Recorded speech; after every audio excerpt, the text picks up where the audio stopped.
बच्चों, आज पूरा देश जो है वो कोविड-19 की महामारी को जो है वो झेल रहा है। कोविड-19 महामारी से जो है वो त्रस्त है, जिसके लिए ऑफलाइन कक्षाएं संचालित करना जो है वो संभव नहीं था। इसके लिए बेनी प्रशासनिक सोमवंशी महाविद्यालय बरोखन जो है वो आपके लिए ऑनलाइन कक्षाएं संचालित कर रहा है। तो आपके सम्मुख जो है मैं हिंदी शिक्षण में स्तरानुसार गद्य पद्य में समान ध्वनियों को समझना टॉपिक को जो है वो आपके समक्ष रख रहा हूँ। तो इसमें सर्वप्रथम मैं आपको भाषा से संबंधित भाषा की इकाई के बारे में जानकारी प्रदान करूंगा। जैसे एक है वर्ड,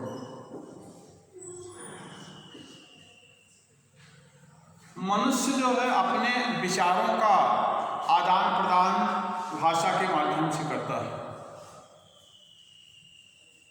उस भाषा को सीखने के लिए मनुष्य को जो उस भाषा से संबंधित ध्वनियाँ होती हैं, लिपि चिन्ह जिसे हम कह सकते हैं होते हैं, उन्हें सर्वप्रथम सीखना पड़ता है। तो उसमें है वर्ड, जिसे हम अक्षर भी कह सकते हैं। अक्षर अक्षर तो अक्षर किसे कहते हैं? ना छरति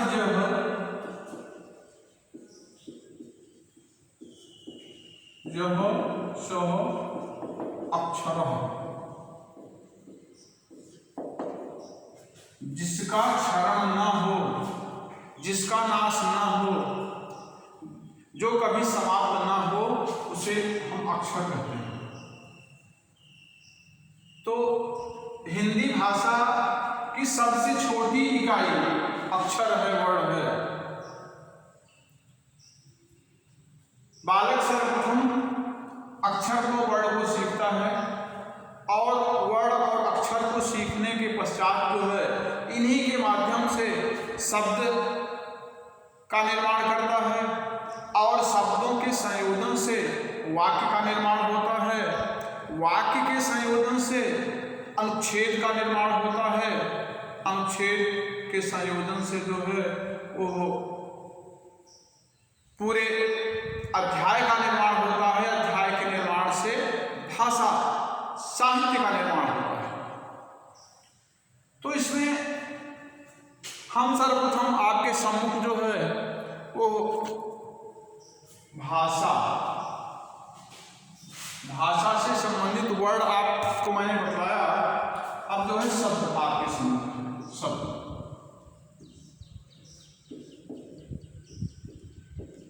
कोई भी भाषा हो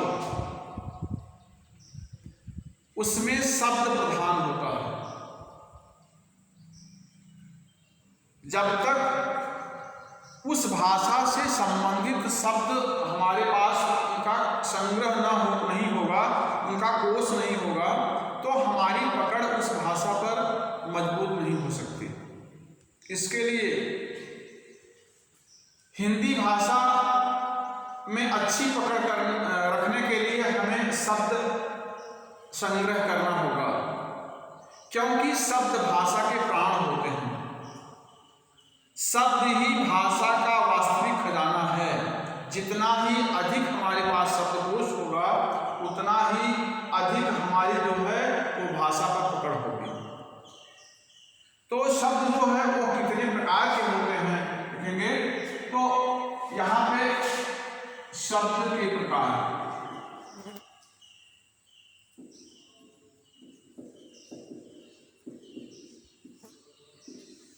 इसमें एक है व्युत्पत्ति के प्रकार।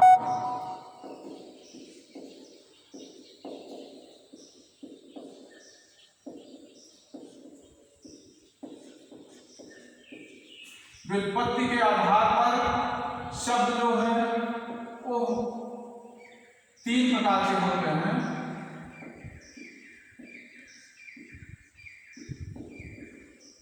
रूढ़ शब्द,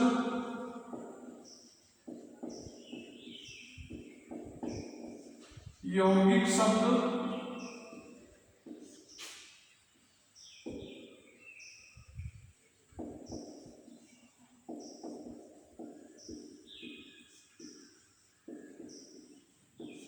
योग रूढ़ शब्द। व्युत्पत्ति के आधार पर शब्द 3 प्रकार के होते हैं। रूढ़ शब्द, रूढ़ शब्द उसे कहते हैं जो न तो उपसर्ग के माध्यम से और न प्रत्यय के माध्यम से इनका निर्माण होता है। उपसर्ग और प्रत्यय जो है इसमें नहीं होता है। और इनकी सबसे प्रमुख विशेषता है कि यदि इनका खंड कर दिया जाए तो इसका कोई अर्थ नहीं निकलता है। जैसे आदमी एक शब्द है, आदमी का यदि हम खंड करेंगे तो आदमी, तो यहाँ पर हमें अर्थ की प्राप्ति नहीं हो रही है। इसके लिए ये रूढ़ शब्द आदमी जो है यह रूढ़ है। इसी तरीके से कान है, कान बराबर धन। अब यहाँ पर ना तो का ही कोई अर्थ निकल रहा है और ना का ही कोई अर्थ निकल रहा है। इसलिए ये शब्द जो है वो रूढ़ शब्द है। अब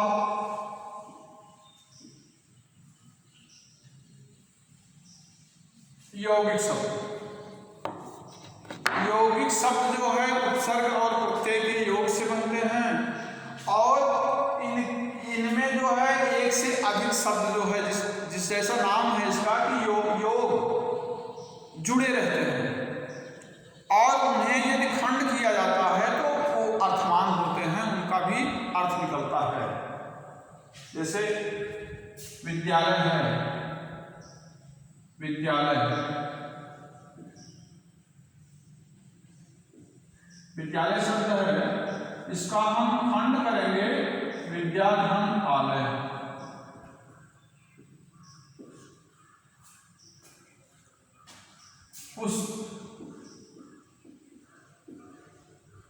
पुस्तकालय, पुस्तक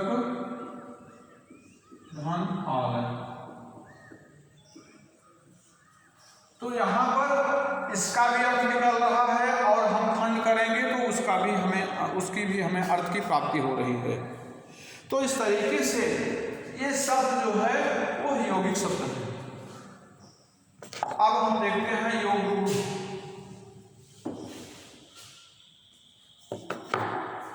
तीसरा है योग रूढ़।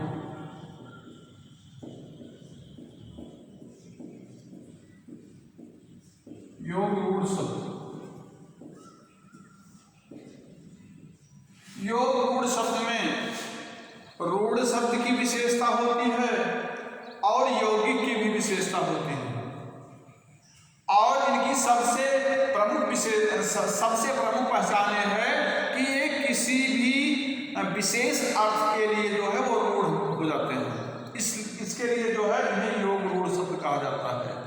इनके खंड करने पर भी खंडों से भी अर्थ निकलता है और जो शब्द है शब्दों से भी अर्थ निकलता है। जैसे है पंकज,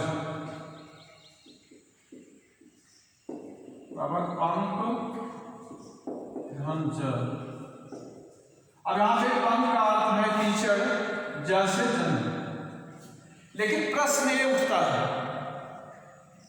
कि कीचड़ से जो है वो बहुत सारे जीव जंतुओं का जो आविर्भाव होता है, बहुत सारे जीव जंतु जो है वहां से उत्पन्न होते हैं। जैसे घास है, सिवार है, घोंघा है, मछली है, अनेक प्रकार के जीव जंतु जो है उस उस कीचड़ में रहते हैं, लेकिन किसी को पंकज नहीं कहा जाता, क्योंकि ये पंकज शब्द जो है वो कमल के लिए रूढ़ हो गया है। यहां पे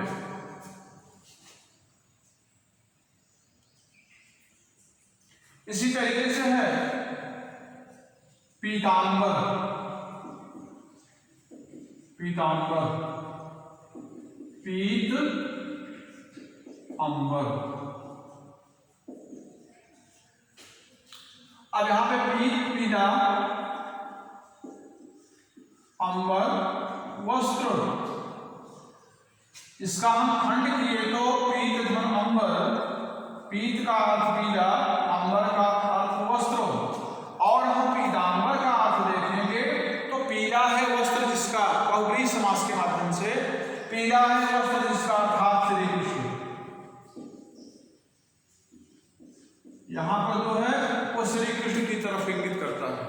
तो इस तरीके से ये पंकज शब्द, पीतांबर शब्द, हनुमान शब्द, ऐसे तमाम शब्द हैं जो कि योग रूढ़ हैं, जो कि आज के परिप्रेक्ष्य में जो है उस अर्थ के लिए रूढ़ हो गए हैं, विशेष हो गए हैं, यही उनकी विशेषता है। अब उसके बाद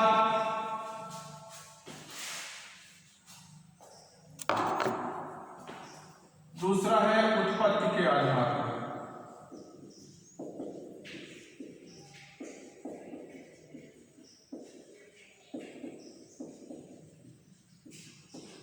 उत्पत्ति के आधार पर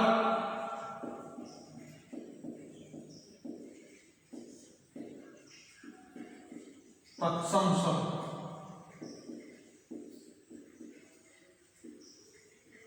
तद्भव शब्द,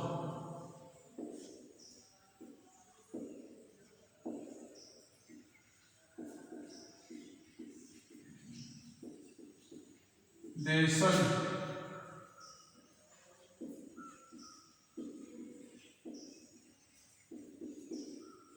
विदेशी,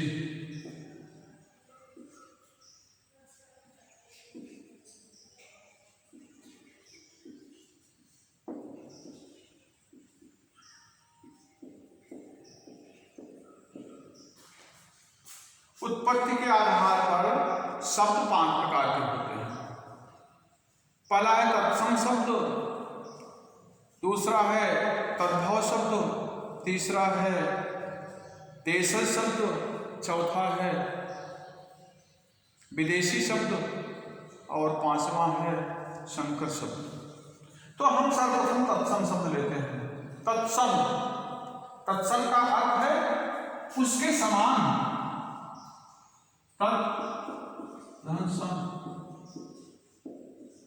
बराबर, उसके समान।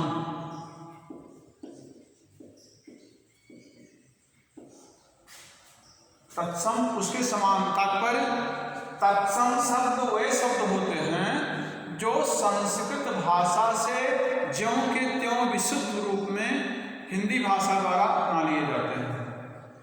तो यहाँ पे उसके समान का तात्पर्य है कि संस्कृत भाषा के समान। संस्कृत भाषा में जिस तरीके से शब्द हैं उसी तरीके से विशुद्ध शब्दों को हिंदी भाषा जब अपना लेती है तो उसे हम तत्सम शब्द कहते हैं। जैसे अग्नि, वर्षा, कार्य, घृत आदि। तद्भव शब्द, तद्भव शब्द जो है वो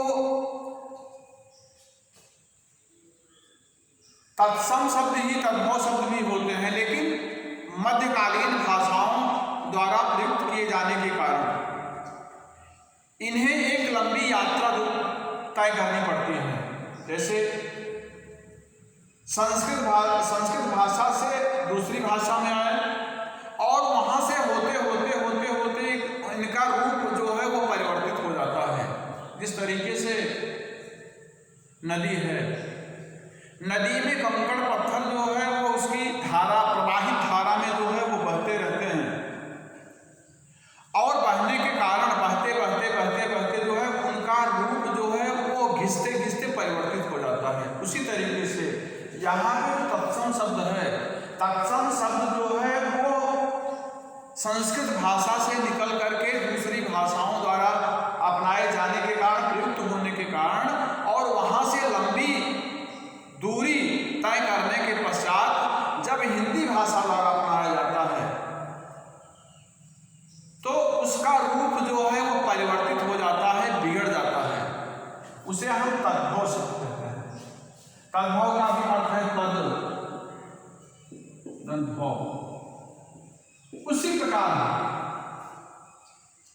एग्जाम्पल जैसे अब यहाँ पे अग्नि है, अग्नि जो है तत्सम शब्द है, अब यहाँ पे अग्नि तद्भव जो है वो आग हो गया।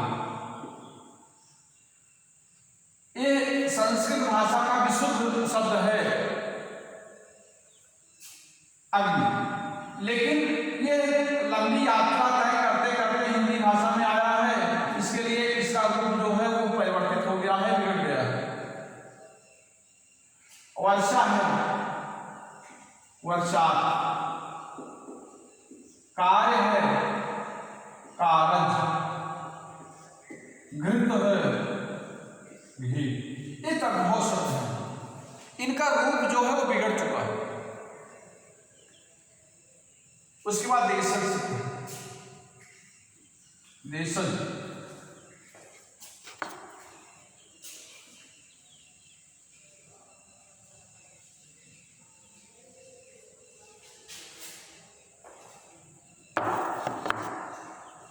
देशज शब्द जो है वो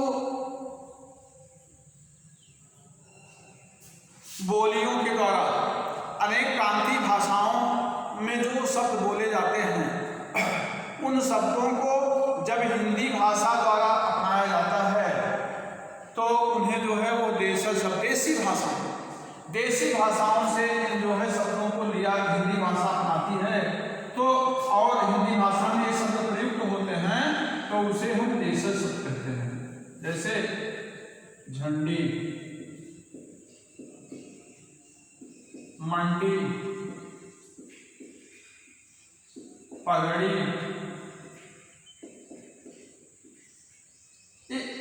ये शब्द जो है वो देशज भाषाओं से, देसी भाषाओं से लिए गए हैं, जो हमारी बोलियां हैं, जो हमारी मातृभाषा है, तो उससे जो शब्द जो है वो हिंदी भाषा द्वारा अपनाया जाता है उसे देशज शब्द कहते हैं। विदेशी, उसके बाद है विदेशी शब्द।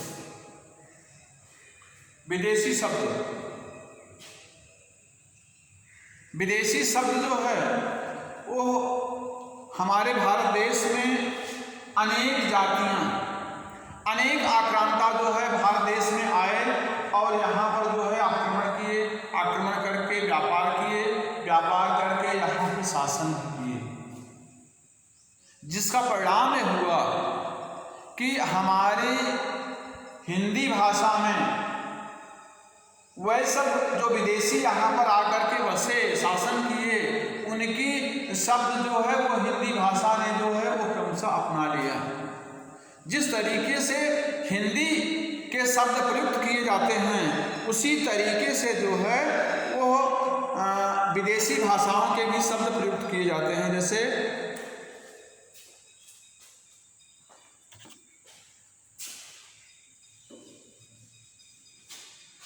अंग्रेजी है,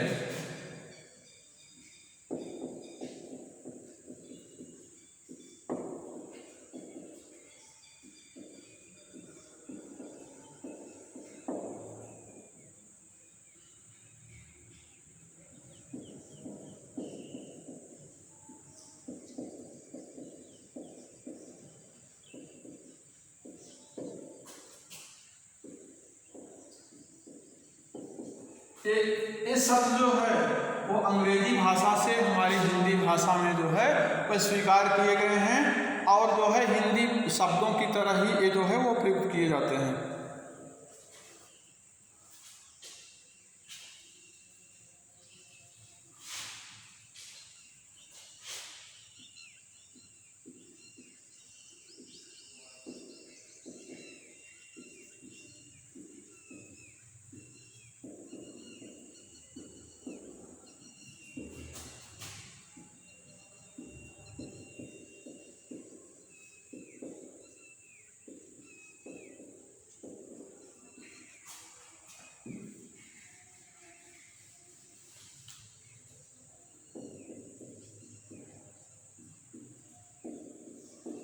खूबसूरत, मदरसा, गुलाब, जनाना, ये सब शब्द जो है वो हिंदी भाषा ने अपने अंदर जो है अरबी भाषा के शब्दों को जो है वो अपना लिया है। और उसके बाद है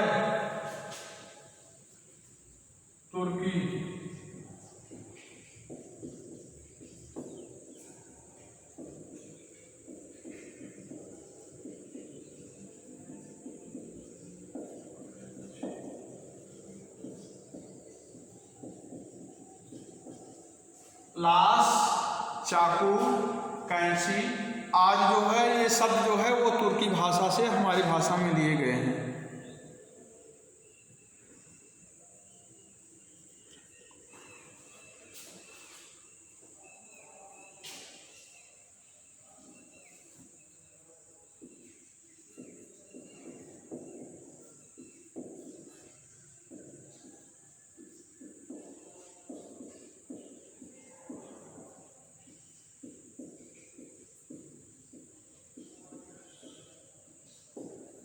फ्रेंच भाषा से ऐसे शब्द जो है जैसे ओपन है, कारतूस है, पुलिस है आदि शब्द जो है वो हिंदी भाषा द्वारा अपना लिया गया है। जापानी भाषा है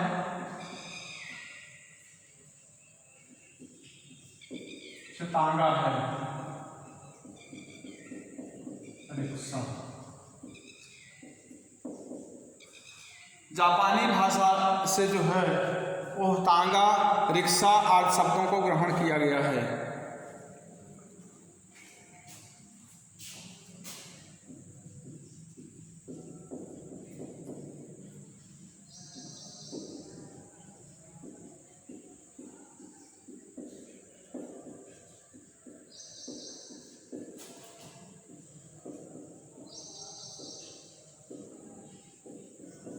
कमरा, गमला, तौलिया आज जो है पुर्तगाली शब्द है।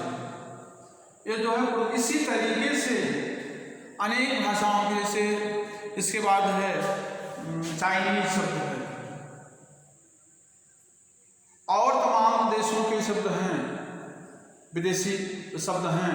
उन सभी शब्दों को जो है हिंदी भाषा ने अपने में समाहित कर लिया है और जिस तरीके से हिंदी भाषा के शब्द जो है वो प्रयुक्त किए जाते हैं उसी तरीके से वे भी प्रयोग किए जा रहे हैं।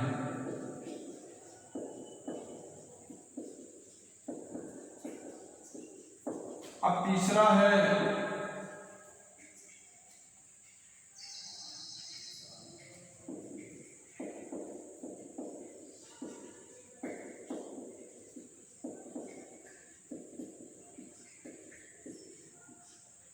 प्रयोग के आधार पर। प्रयोग के आधार पर जो है एक है विकारी शब्द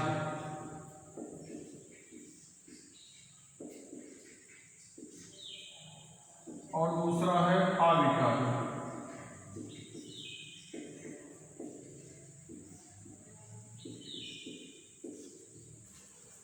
प्रयोग के आधार पर एक विकारी है। विकारी शब्द उन शब्दों को कहते हैं जिनमें लिंग, वचन, पुरुष आदि के कारण जो है वो हमेशा परिवर्तन होता रहता है। ये शब्द जो है परिवर्तित होते रहते हैं प्रयोग के आधार पर। जैसे लड़का है, इसका जो है अगर बहुवचन किया जाएगा तो लड़के हो जाएगा। लड़की है, बहुवचन में लड़कियां हो जाएगा। इसी तरीके से लिंग, वचन और पुरुष के कारण जो है इन जिन शब्दों में परिवर्तन होता रहता है उन्हें जो है वो विकारी शब्द है। और लिंग, वचन, पुरुष आदि के कारण जिसमें किसी भी प्रकार का कोई भी परिवर्तन नहीं होता है, वे हमेशा एक जैसे प्रयुक्त होते हैं, उन्हें जो है अविकारी शब्द कहते हैं। जैसे और ये शब्द अव्यय होते हैं। और, किंतु, परंतु, लेकिन आदि इन शब्दों में किसी भी प्रकार का कोई भी परिवर्तन नहीं होता है। ये हमेशा चाहे लिंग में परिवर्तन हो, चाहे पुरुष में परिवर्तन हो, चाहे वचन में परिवर्तन हो, लेकिन ये शब्द जो है हमेशा एक समान ही प्रयुक्त किए जाते हैं। इसमें किसी भी प्रकार का परिवर्तन नहीं होता है। और एक और बचा है, इसमें है अर्थ के आधार पर।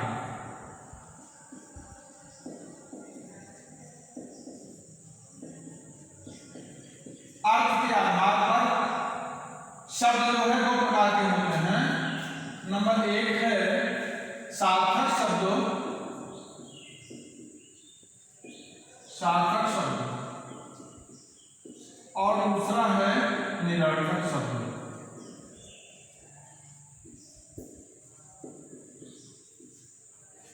जैसा कि बच्चों इसके नाम से ही स्पष्ट है, सार्थक को जिसमें किसी प्रकार का अर्थ निकले वह शब्द जो है वो सार्थक शब्द होते हैं। ऐसे ही शब्दों को हमारी हिंदी भाषा जो है वो स्वीकार करती है। तमाम शब्द हम आप बोलते हैं, लिखते हैं, प्रयोग करते हैं, जैसे रमेश है, कानपुर है, दिल्ली है, ये अर्थवान है, इससे कुछ अर्थ निकलता है। लेकिन इसी सार्थक शब्दों के साथ में जब हम निरर्थक शब्दों का प्रयोग करते हैं, जो और शब्दों का प्रयोग हम करते हैं, जैसे पानी पानी, रोटी रोटी, तो ये जो लगे हुए शब्द हैं ये निरर्थक शब्द हैं, इनका कोई भी अर्थ नहीं निकलता है, इसलिए निरर्थक शब्द की श्रेणी में ये जो है वो रखे जाते हैं। बच्चों आज के इस में आज इतना ही, और अगले जो है वो में आपको और देने का प्रयास करेंगे। धन्यवाद।